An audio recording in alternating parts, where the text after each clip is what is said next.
ఇదిగో ఇలా మాట్లాడే, ఇలా ప్రవర్తించే నీ మర్యాద నువ్వే తీసుకున్నావు. నీ అహంకారాన్ని నువ్వే బయట పెట్టుకున్నావు. వాళ్ళు నీ కోసం రాలేదే, నా కోసం, నా మునిమనమడి కోసం వచ్చారు. నోరు పారేసుకోవటం గొప్పతనం కాదే. నెమ్మది నేర్చుకో, నలుగురిలో మంచి అనిపించుకో. లేకపోతే నువ్వు గింజై నానిపోతావు. మంగమ్మ చిన్న మనవరాలు రాక్షసి అంటారు. మంగ లేకపోతే ఏమిటండి ఇదంతా? చిచ్చి చిచ్చి ఏమిటా మాటలు?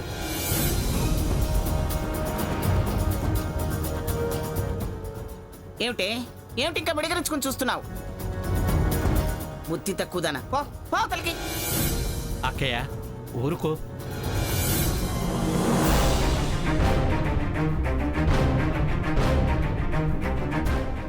చిచ్చి, పిఠాపురం వారి పరువు తీయటానికి దాపురించింది ఇది.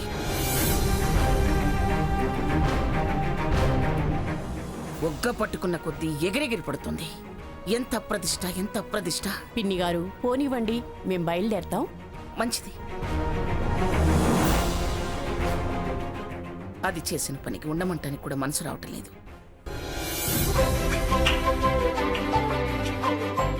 ఎక్స్క్యూజ్ మీ, మేనేజర్ గారు ఉన్నారా? ఉన్నారు. సీత, నువ్వు మళ్ళీ ఏఐఆర్లో జాయిన్ అవ్వడం మాకు సంతోషంగా ఉంది. సీత, జాబ్ మానేసి 2 ఏళ్లైనా ఇప్పటికీ నీ అభిమానులు నీ ప్రోగ్రాం గురించి ఉత్తరాలు రాస్తూ ఉంటారు. ఇంతకాలం ఏదో సమాధానం చెప్పావు, ఇక నువ్వు వచ్చావు, వాళ్ళు చాలా ఆనందపడతారు. నాకు ఇష్టమైన ఈ జాబ్ తిరిగి ఈజీగా నాకు రావడం నా అదృష్టం. మీతో సీత కన్నా సూపర్ డూపర్ ప్రోగ్రామ్స్ డిజైన్ చేయాలి సీత. అలాగే చేస్తాను. మేడం, మీరు ఎప్పుడు ఆఫీస్కి వచ్చినా మిమ్మల్ని ఒకసారి కలవమన్నారు మేనేజర్ గారు. అలాగే. Okay madam.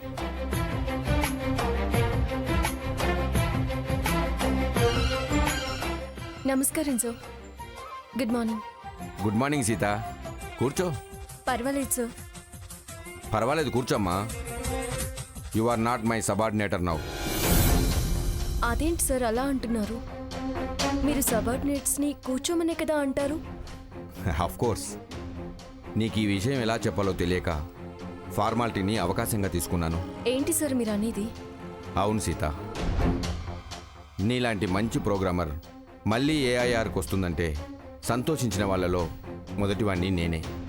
అందుకే నువ్వు ఇలా అప్లై చేయగానే హయ్యర్ ఆఫీసర్తో మాట్లాడి వెంటనే అపాయింట్మెంట్ ఇచ్చాను. ఈ 2-3 రోజులు కూడా వెయిట్ చేశాను. కానీ ఎవరో అఫీషియల్స్ మీద ప్రెజర్ తెచ్చినట్టున్నారు. అందుకే ఇంతకాలం తర్వాత ఎలా అపాయింట్మెంట్ ఇస్తారు? లాంగ్ లీవ్ అయినా దానికి తగిన రీజన్స్, వాటి సపోర్ట్ డాక్యుమెంట్స్ ప్రొడ్యూస్ చేయాలి కదా. Appointment is against the rules అంటూ ఇచ్చిన ఆర్డర్స్ని క్యాన్సిల్ చేశారు. ఏంటి సార్, అపాయింట్మెంట్ని క్యాన్సిల్ చేశారా? అవునమ్మా, ఇదిగో లెటర్.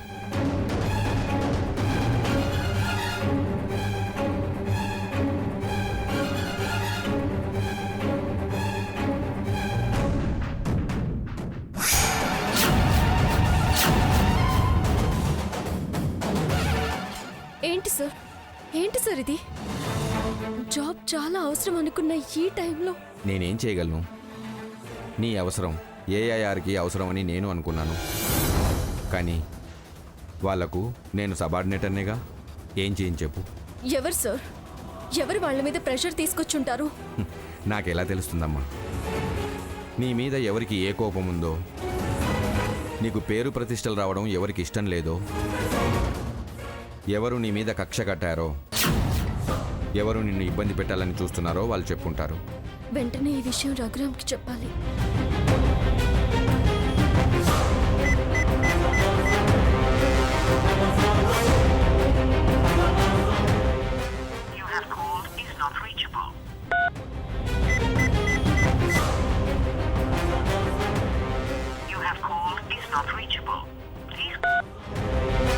అమ్మమ్మ ఇలా చేయరు. పైగా తనే ఒప్పుకున్నారు. ఖచ్చితంగా ఇది సాకేత్ పనే. ఇలా కక్ష సాధిద్దాం అనుకుంటున్నాడేమో. వస్తాను సో. సారీ సీత.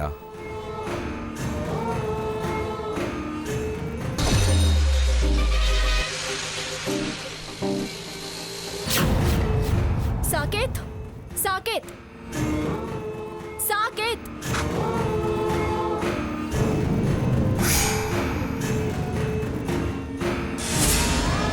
పర్మిషన్ లేకుండా లోపలికి రాకూడదని కామన్ సెన్స్ లేదా? హ్యూమన్ సెన్స్ లేని వాడివి కామన్ సెన్స్ గురించి మాట్లాడుతున్నావా? What nonsense you are talking? Nonsense behaviour నీది. నాది నాన్ సెన్స్ అంటావే? మీతో ఎలాంటి సంబంధం లేదు అని తెంచుకుని వెళ్ళాక ఈ కక్ష సాధింపులేంటి? గెలవమనే భయమా? దారి మూసేస్తే మీ కాళ్ల బేరానికి వస్తామన్న ఆశ. వెన్నుపోట్లు దొంగ దెబ్బలు ఎక్కడ నేర్చుకున్నావు నువ్వు? పొట్ట మీద కొట్టడం గొప్ప అనుకుంటున్నావా? సంతోషపడదాం అనుకుంటున్నావా? దాన్ని సంతోషం అనరు, రాక్షస ఆనందం అంటారు. అర్థం లేకుండా మాట్లాడకు. ఏం చేశానని అలా మాట్లాడుతున్నావు? తెలీదా? చేయాల్సిందంతా చేసి మళ్ళీ ఏం చేశానని అడుగుతావే? తెలియదు కాబట్టే అడుగుతున్నా. స్వర్ణ మీద వేసినట్టు నా మీద నిందలేద్దాం అనుకుంటున్నావా? దానిలా నేను అమాయకుణ్ణి కాను. ఏం చేశానో చెప్పు, ఆ తర్వాత ప్రశ్నించు. ఏం చేసావా? ఏఐఆర్లో ఆఫీషియల్స్ ని ఇన్ఫ్లుయెన్స్ చేసి నా అపాయింట్మెంట్ ఆర్డర్ ని క్యాన్సిల్ చేయించింది నువ్వే కదా? ఇదిగో చూడు.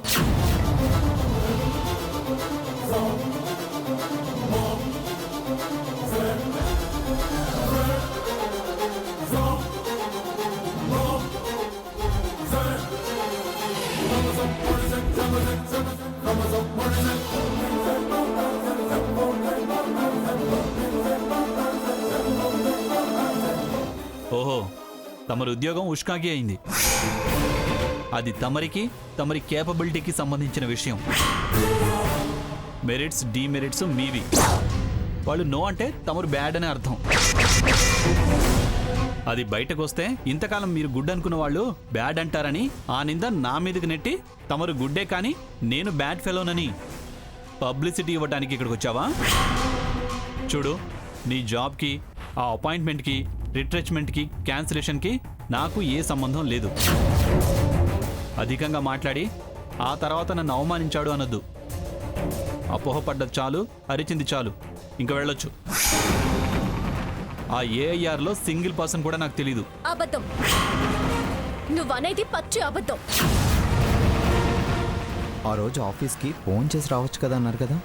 ఇప్పుడు ఫోన్ చేస్తా, నా సర్టిఫికెట్స్ తీసి రెడీగా ఉంచమని చెప్తా. ఎలా అయినా ఈ ఆర్డర్ క్యాన్సిలేషన్ వెనక ఎవరున్నారో తేలుస్తాను. అప్పుడు పరిస్థితి ఎలా ఉండదు, నువ్వు తట్టుకోలేనంత తీవ్రంగా ఉంటుంది. ఏంటి బెదిరిస్తున్నావా? అదే పరిస్థితి నువ్వు కలిగిస్తే ఇలా నిలబడి మాట్లాడే పరిస్థితి నీకుండదు. పోలీస్ జీపేకి సెల్లో ఉండాల్సి వస్తుంది.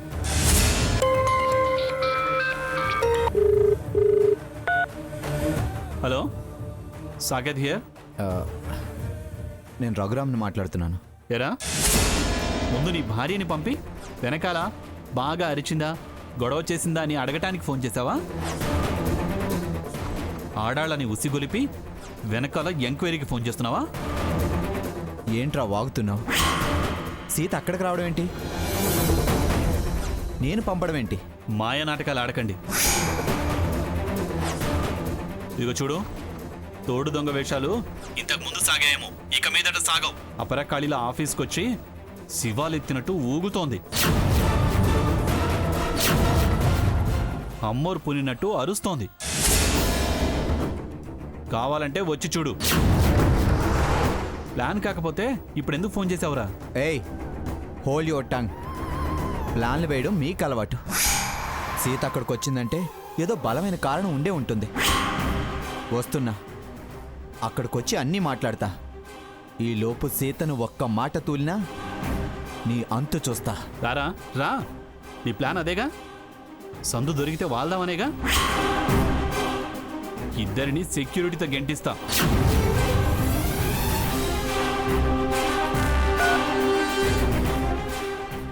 ముందు హీరోయిన్, వెనకాల హీరో గారు. నన్ను విలన్ చేయాలనేగా బయలుదేరింది. మొన్న లేబర్ అండతో బయటపడ్డారు. ఈసారి వదలను. బేడీ లేయించి పంపిస్తాను. కలలు కనుక సాకేత్, మేము కలిసి జీవించినంత కాలం నువ్వు 10 జన్మలెత్తినా నీ కోరిక నెరవేరదు. ఆహా, వారు అవతార పురుషులు, మీరు శ్రీ మహాలక్ష్మి. కలిసి జన్మలెత్తుతారు. మేము రాక్షసుల్లా పుడతామనేగా. చూడు, రామావతారానికి కృష్ణావతారానికి అర్థం మారింది, క్యారెక్టర్ మారింది. మీరెంత, మీ జన్మెంత. అయినా జన్మదాకా ఎందుకు, నెక్స్ట్ సీన్లోనే మీరు సెల్లో ఉంటారు చూడు. ఏ మేమేం నేరం చేశామని జైల్లో ఉండడానికి? ఏం నేరమా? ఆధారాలు లేకుండా నన్ను దోషించేస్తూ నా ఆఫీస్ మీద దాడికొచ్చినందుకు, నా పర్మిషన్ లేకుండా నా ప్రిమిసెస్లోకి వచ్చినందుకు. వచ్చే అధికారం ఉందని అమ్మమ్మ గారే తేల్చి చెప్పారు. చెప్తే చెప్పొచ్చు, కానీ ప్రజెంట్ కస్టోడియన్ నేను. నువ్వు వద్దన్నా వస్తాం, మా ఇష్టారాజ్యంగా ప్రవర్తిస్తామంటే సాగదు.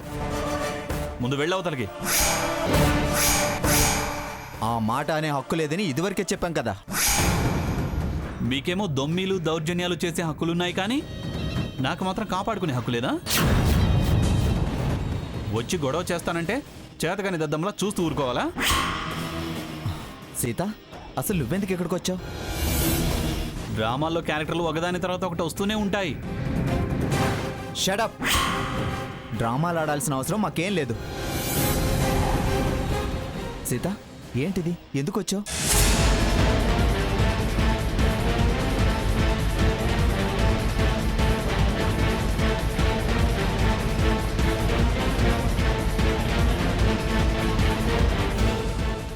తనే ఆ పని చేసుంటాడని అది అడగడానికి నేను ఇక్కడికి వచ్చాను.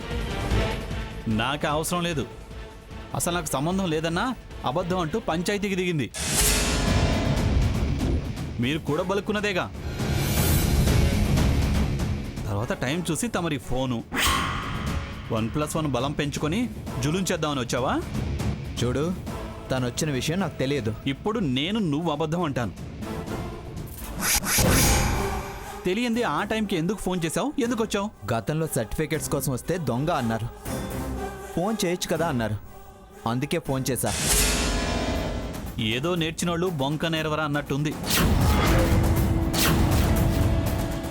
కహానీలు చాలా విన్నాను, కానీ నాకు తెలియదంటున్నానుగా.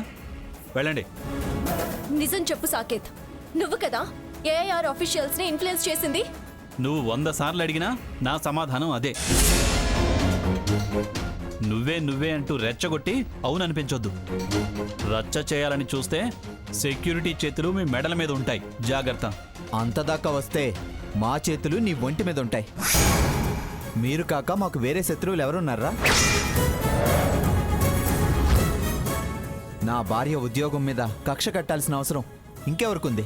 తగాదాలకు వచ్చిన వాళ్ళు నిజమెందుకు నమ్ముతారు? నా మీద చేతులుంటాయా? వేరా చూద్దాం. వంతులేసుకొచ్చి మందబలం చూపించాలనుకుంటున్నారా? నీలా మేమే మూర్ఖులం కాదు. అయితే అవుట్ అయితే. నా సర్టిఫికెట్స్ నాకు ఇచ్చేయి, వెళ్తాం. Certificate wait.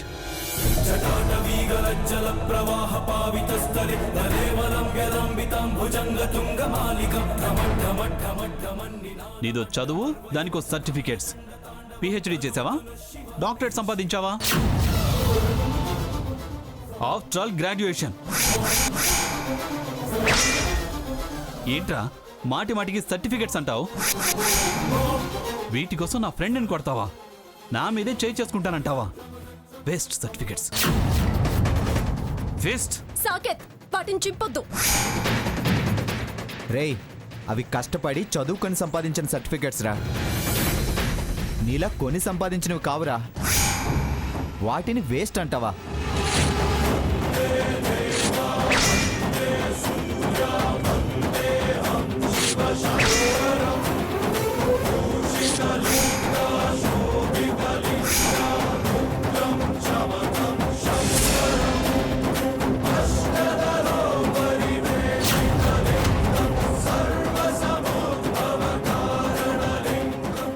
రే, నా సర్టిఫికెట్సే చించుతావారా?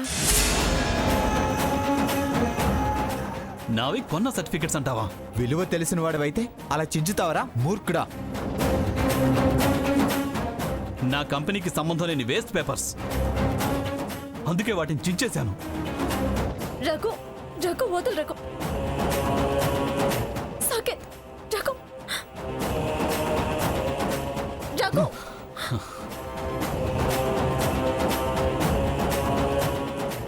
నా కంపెనీకి సంబంధం లేదని వేస్ట్ పేపర్స్ అని చించేశాను.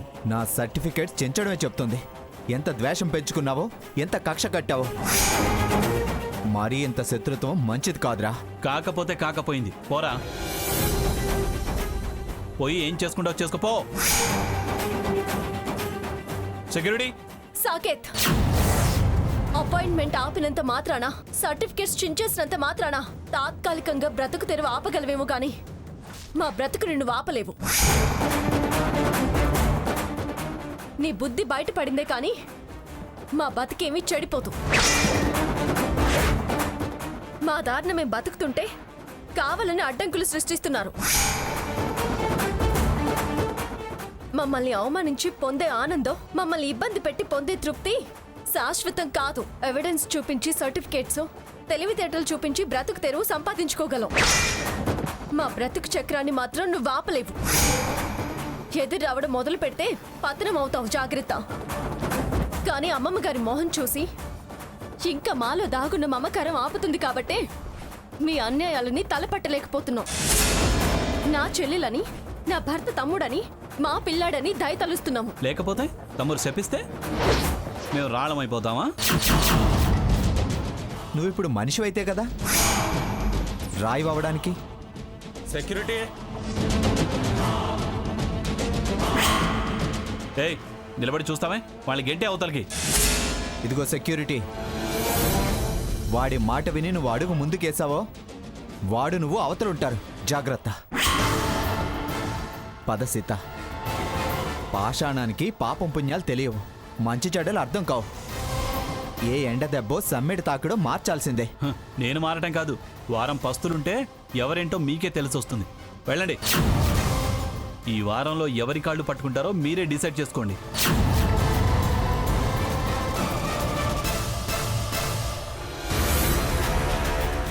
రేయ్, నాది పిఠాపురం వంశమేరా. నా భార్య ఆ వంశానికి వచ్చిన కోడలే. మీ అమ్మ కడుపును పుట్టలేదు పిరికితనం అబ్బడానికి. మా అమ్మ కోడలుగా వచ్చింది ఆత్మగౌరవం చాటడానికి. మేం కాళ్ళు పట్టుకోవడం కాదు, నువ్వే కాళ్ళు పట్టుకునే అర్హత లేకుండా పోతావు, జాగ్రత్త. ఉమ్, ఉమ్. పద సీత.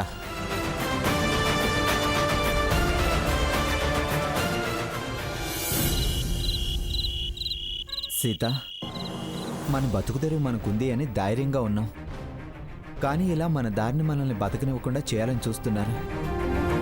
ఏంటి అసలు వీళ్ళు? కానీ రఘు, ఏది జరిగినా మన మంచికే. మంచో చెడు ఏదో ఒక దారి వెతుక్కోవాలి కదా. కూలో నాలో ముష్టైన ఎత్తుకోవాలి కదా. రఘు, ఏంట మాటలు? బ్రతకలేమా?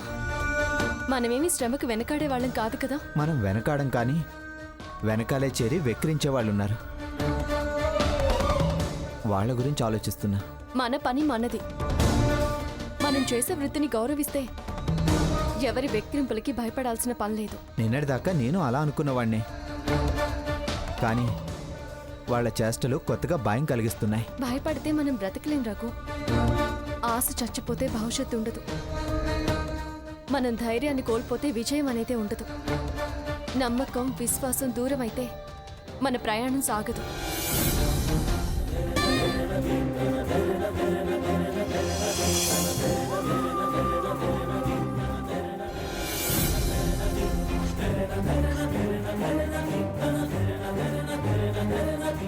ఆనంద్ కుమార్. ఎస్, అతన్ని ఆదర్శంగా తీసుకుందాం. కొత్త జీవితం ప్రారంభిద్దాం.